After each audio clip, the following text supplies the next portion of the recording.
সম্মানিত দর্শক, পুলিশের দুইজন IGP, inspector general of police, একেবারে একই সঙ্গে গ্রেপ্তার হয়েছেন।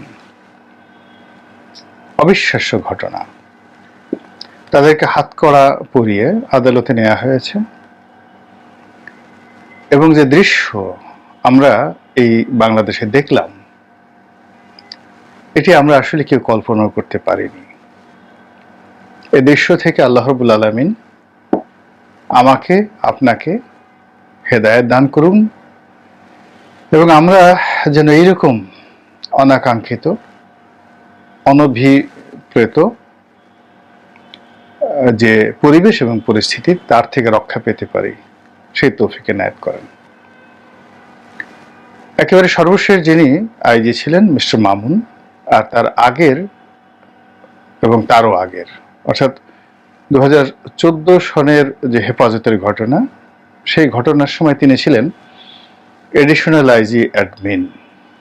তো যা হোক, কিন্তু যেহেতু তার সঙ্গে আওয়ামী লীগের একটা ভালো সম্পর্ক ছিল এবং তিনি আসলে মনে প্রাণে সবসময় আওয়ামী লীগ করতেন, আওয়ামী লীগকে ঘিরেই তার স্বপ্ন ছিল এবং তিনি জানতেন যে আওয়ামী লীগ না থাকলে তিনিও থাকতে পারবেন না, জনাব শহীদুল হক। তো তিনি রাজনীতিতে ঢুকতে চেয়েছিলেন এবং এই কারণে বিভিন্ন টেলিভিশন টক শোতে এসে তিনি আওয়ামী লীগের জন্য কি করেছেন, পুলিশের আইজিপি পদে থেকে কি করেছেন, এই কথাগুলো তিনি বারবার বলার চেষ্টা করেছেন এবং অনেকটা গর্ব করে। তো হেফাজতের ম্যাসাকার থেকে শুরু করে আরো অনেকগুলো, বিশেষ করে ওই সময়টিতে ঢাকা রাজপথে যে আন্দোলন করছিল, বিশেষ করে শেয়ার মার্কেটে যারা হারিয়েছিলেন, পুঁজি হারিয়েছিলেন, তাদের বিরুদ্ধে পুলিশি অ্যাকশনের জন্য তিনি বিখ্যাত ছিলেন। তো এই কারণে আওয়ামী লীগ যারা বিরোধী শক্তি রয়েছে, তাদের কাছে তিনি ছিলেন চক্ষুশূল। যদিও ব্যক্তিগত জীবনে তিনি ওয়েল বিহেভড, অনেকের সাথে ভালো ব্যবহার করেন, ছোটখাটো নরম প্রকৃতির মানুষ, এবং অবস্থা দৃষ্টি এবং কথাবার্তায় তাকে আপনাকে খুব সন্ত্রাসী প্রকৃতির লোক মনে হবে না। তো সেই মানুষটি একটা বই লিখেছেন এবং সেই বইতে আবার তিনি অকপটে অনেক কথাগুলো বলেছেন। যেমন পুলিশ যে সকল জঙ্গি নাটক করত এবং সেই সকল জঙ্গি নাটক নিয়ে সাবেক প্রধানমন্ত্রী শেখ হাসিনা তিনি কি ধারণা পোষণ করতেন, সেই কথাগুলো তিনি তার বইতে উল্লেখ করেছেন। বিশেষ করে 32 নম্বরের কাছাকাছি কলাবাগানের একটি বাড়িতে যখন এরকম একটি ঘটনা ঘটলো, অর্থাৎ জঙ্গি নাটক হলো, তো সেই ঘটনার পরে প্রধানমন্ত্রী খুব বিরক্ত হলেন। বিরক্ত হয়ে তিনি বললেন যে এই ঘটনাটি ইচ্ছে করলে অন্য জায়গায়ও ঘটাতে তোমরা পারতে, এখানে কেন ঘটাতে হবে 32 নম্বরের এত কাছে।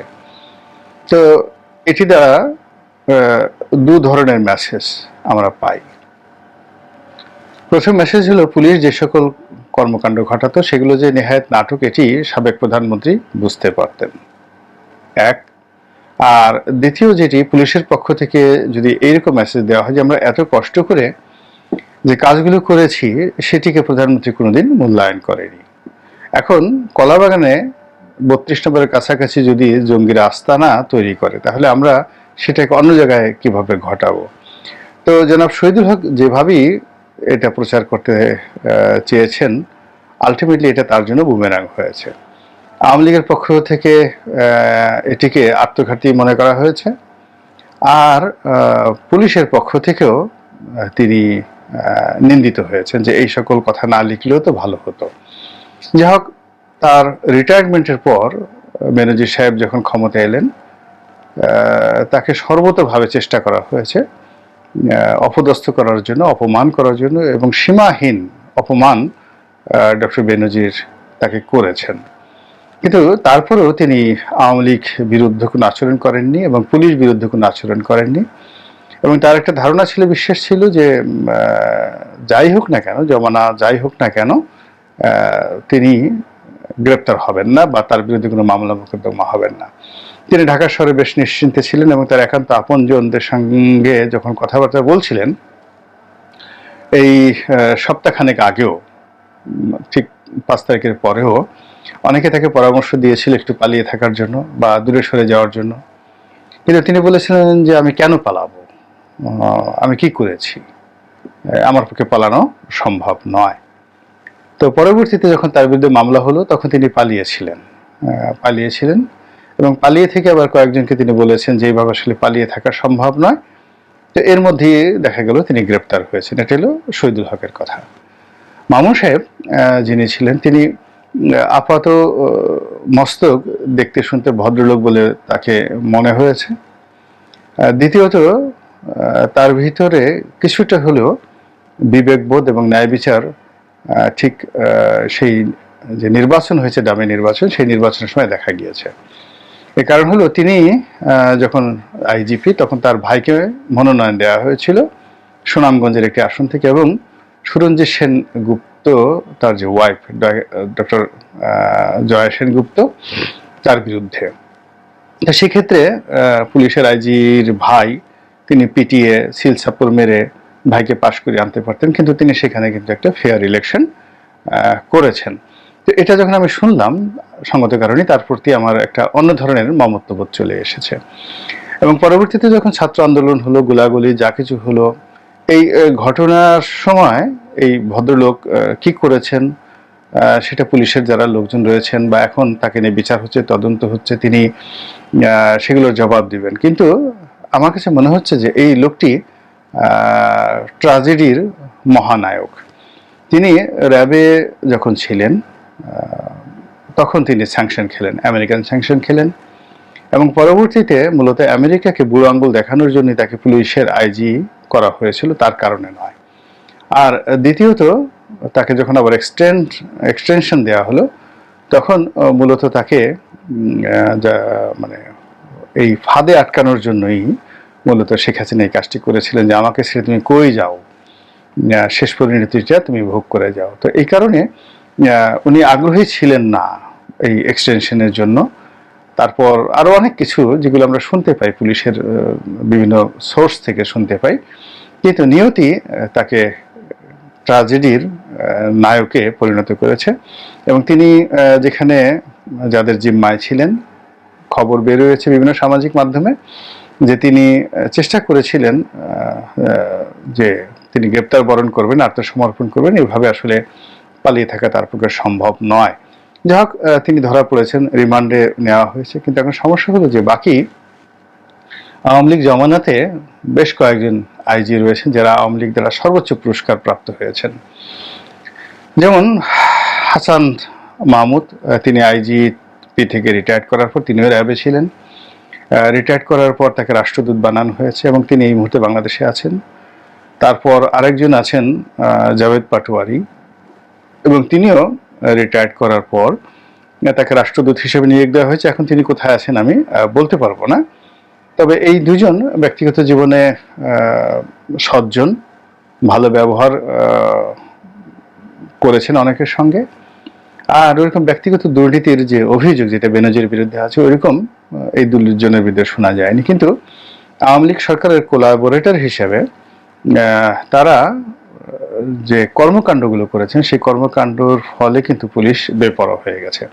হাসান মাহমুদ খন্দকার সাহেব যখন ছিলেন তখন মূলত তার দুর্বলতার কারণে বা তিনি অনেকটা নির্লিপ্ত প্রকৃতির মানুষ ছিলেন, ফলে ওখানে একটা সিন্ডিকেট গড়ে উঠেছিল, আওয়ামী সিন্ডিকেট। বিপ্লবরা তখন খুবই শক্তিশালী হয়ে পড়েছিল, মেহেদিরা খুবই শক্তিশালী হয়ে পড়েছিল, আর একটা ছিলেন প্রলয় জোয়ারদার, এরাও খুব শক্তিশালী হয়ে পড়েছিল। এবং প্রলয় জোয়ারদার যখন হেডকোয়ার্টারে ছিলেন তখন অনেক বড় বড় এডিশনাল আইজিকেও প্রলয় জোয়ারদারের কাছে গিয়ে দাঁড়িয়ে থাকতে হতো, এবং এটি হাসান মাহমুদ খন্দকার সাহেবের দুর্বলতার কারণে, ব্যক্তিত্বের দুর্বলতার কারণে এই ঘটনাগুলো ঘটেছে। তো শেখ হাসিনা সবসময় নরম প্রকৃতির মানুষ পছন্দ করেন, মাথা নোয়ানো লোক পছন্দ করেন, এবং সেই কারণে এই ভদ্রলোককে তিনি আবার পরবর্তীতে রাষ্ট্রদূত হিসেবেও মনোনয়ন দিয়েছেন।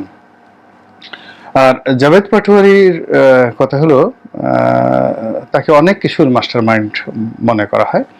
সেই যে তিনি বঙ্গবন্ধুর অসমাপ্ত যে দলিলপত্র, মানে সে বিশাল এক ভলিউম তিনি পুলিশ থেকে বের করেছিলেন। অর্থাৎ তিনি যখন এসবির প্রধান ছিলেন ওই সময়টাতে পাকিস্তান সরকারের সঙ্গে বঙ্গবন্ধুর যে সম্পর্ক এবং এটি নিয়ে যে পুলিশি রেকর্ড, এই রেকর্ডগুলোকে তিনি কম্পাইল্ড করে বিশাল এক ভলিউম বই বের করেছিলেন এবং এই বই বের করার কারণে প্রধানমন্ত্রী তার প্রতি খুবই খুশি হয়েছিলেন। এরপর 2018 সনের যে নির্বাচনটি হয়, সেই নির্বাচনটি স্মরণকালের সবচেয়ে ভয়ানক একটি নির্বাচন। তো সেই নির্বাচনের যে সকল মাস্টার মাইন্ড ছিলেন, সেই মাস্টার মাইন্ডের মধ্যে নিঃসন্দেহে জাভেদ পাটোয়ারিকে প্রধানতম হিসেবে বিএনপির যারা লোকজন আছে তারা মনে করে এবং যারা যারা ক্ষতিগ্রস্ত হয়েছেন তারাও মনে করেন।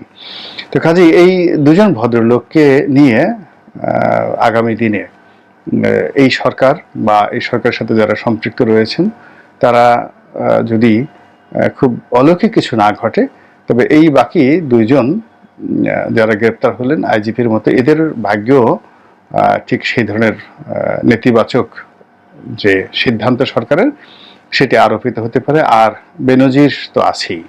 এখন বেনজির কোথায় আছেন, কি অবস্থায় আছেন জানি না, তবে তার প্রতি সকলের ক্রোধ।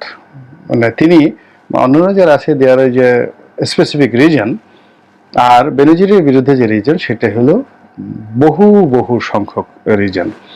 তো এই সব মিলিয়ে 4 জন বা 5 জন আইজি, বেনজিরকে যদি ধরি তাহলে 5 জন আইজি মোটামুটি এই সময়টিতে যদি কারাগারে যান, তাদের বিরুদ্ধে বিচার করা হয়, এটি পুলিশের জন্য একটা বিরাট যাকে বলে শিক্ষা। এবং যারা বিভিন্ন সময় সরকারের দালালি করতে চান, শাসন কর্তৃপক্ষের দালালি করতে চান, তাদের জন্য এগুলো পোর্ট্রেট হয়ে থাকবে। অতীতে বেশ কয়েকজন আইজি তারা জেলে গিয়েছেন, বিভিন্ন সময়টিতে গিয়েছেন, কিন্তু সেগুলো মানুষ মনে রাখেনি, মানে পুলিশ মনে রাখেনি। কিন্তু এই শেখ হাসিনার কোলাবোরেটর হিসেবে যে 5 জন আইজির নাম আমরা এই মুহূর্তে বললাম, তো তাদের মধ্যে একমাত্র নূর মোহাম্মদ সাহেবই তুলনামূলকভাবে পরে এমপি হয়েছিলেন, কিন্তু সামহাও এই ভদ্রলোক সম্পর্কে এরকম কারো নেতিবাচক নাই। তিনি আপাদমস্তক ভদ্রলোক হিসেবে যাকে বলে পরিচিত, এবং তিনি সর্বশেষ তাকে যেভাবে অপমান করে মনোনয়ন থেকে বঞ্চিত করা হয়েছে, ফলে তার প্রতি এক ধরনের সফট কর্নার রয়েছে। তিনি আওয়ামী লীগে ঢুকেছিলেন বটে, তবে আওয়ামী লীগ দ্বারা তিনি সম্মানিত হননি, বরং ক্ষেত্র বিশেষে খুবই অসম্মানের শিকার হয়েছেন দল কর্তৃক এবং দলের হাইকমান্ড কর্তৃক। তো এর বাইরে অন্যান্য যারা আইজি ছিলেন তারা অর্থনৈতিকভাবে, সামাজিকভাবে বিভিন্নভাবে পুরস্কৃত হয়েছেন এবং আওয়ামী লীগ তাদেরকে যথেষ্ট গুরুত্ব দেওয়ার চেষ্টা করেছে। তো এই 5 জন আইজিপি কন্টেম্পোরারি, তারা যদি বিচারের আওতায় আসেন তাহলে পুলিশ বাহিনীর মধ্যে মনে হচ্ছে যে একটা ইতিবাচক ধারা আসবে। এবং এখন অনেক পুলিশ তারা হতোদ্যম আছেন, কিন্তু এই হতোদ্যম থেকে বের হয়ে এসে তারা যদি আবার এখন বর্তমান রেজিমের আনুগত্য করার চেষ্টা করেন, ভবিষ্যতে যদি জামাত আসে বা বিএনপি আসে তাদের আনুগত্য করার জন্য যদি একই কায়দায় কর্মকাণ্ড করার চেষ্টা করেন, তাহলে তাদের পরিণতি এদের মতো হবে। এবং জীবনের আসলে অর্জনটা এমন ব্যাপার হলো, শেষ ভালো যার সব ভালো তার। এবং আপনি সারা জীবন অনেক উপার্জন করলেন, অনেক ভালো ভালো কর্মকাণ্ড করলেন, কিন্তু জীবনের শেষ মুহূর্তের একটি ঘটনা সারা জীবনের আনন্দ কেড়ে নিতে পারে। এখন আপনি আইজি সাহেব ছিলেন, হাজার কোটি টাকার মালিক, কত মানুষ সিলুট দিয়েছে, রাস্তাঘাট ফাঁকা হয়ে গেছে আপনার জন্য, কিন্তু হাত করা পড়ার অবস্থায় আপনি এখন আদালতের কাঠ গড়ায় দাঁড়াচ্ছেন। এবং আপনাকে জেলখানাতে নেয়ার পর সেখানে অন্যান্য আসামিদের সঙ্গে আপনার যে বসবাস, এই বসবাস যে কত নির্মম, কত নিষ্ঠুর এবং কতটা অবমাননাকর, এটি ঢোকার পর আপনারা বুঝতে পারবেন। একটা ছোট্ট উদাহরণ দেই, প্রকৃতি কিভাবে নিষ্ঠুর আচরণ করে। আমি জেল থেকে বেরোলাম, বেরোনোর পরে পুলিশ হেডকোয়ার্টারে গেলাম, এমনি একটা কাজ ছিল, কাজের জন্য। তো সেখানে যেহেতু শহীদুল হক সাহেবের সঙ্গে আমার একটা খুব ভালো সম্পর্ক ছিল, তো আমি আমার স্ত্রী সহ তার রুমে ঢুকলাম, দুপুরে কিছু নাস্তা করলাম। তো ওই দিন ঢাকার অবস্থা খুব উত্তাল ছিল। 2013 সনে সরকার বিরুদ্ধে আন্দোলন খুব তুঙ্গে ছিল। এখন উনি হেসে দিলেন আমাকে দেখে, বললেন যে রানী ভাই আসছেন, আপনার মতো মানুষ জেলে গেল, অথচ আমরা কেউ কিছু করতে পারলাম না। আমার আসলে করার কিছু ছিল না। তো দুঃখ প্রকাশ করা ছাড়া কিছুই করে না। আপনি আসছেন ভাবিকে নিয়ে, খুব খুশি হয়েছি। উনি আমাকে এইভাবে বললেন। তো আমি খুব দুষ্টুমি করে বললাম যে, ভাই আপনি কি জেলে গেছেন কখনো? তো উনি অনেকটা কাষ্ঠ হাসি দিলেন।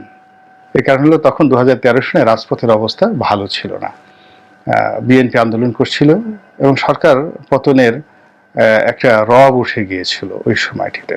পুলিশ খুব টেনশনের মধ্যে ছিল। তখন তিনি আইজি অথবা এডিশনাল আইজি অ্যাডমিন এরকম হতে পারেন 2013 সনে। তো যাই হোক, এখন তিনি আমাকে যেটা বললেন যে, না তো ভাই আমি কখনো জেলে যাইনি।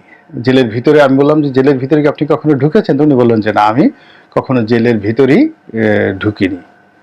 তো তো এখন অবস্থা, তারপরে উনি বললেন যে এখন যে অবস্থা দেখছি তাতে মনে হচ্ছে যে আমাদের হয়তো জেলে যেতে হবে।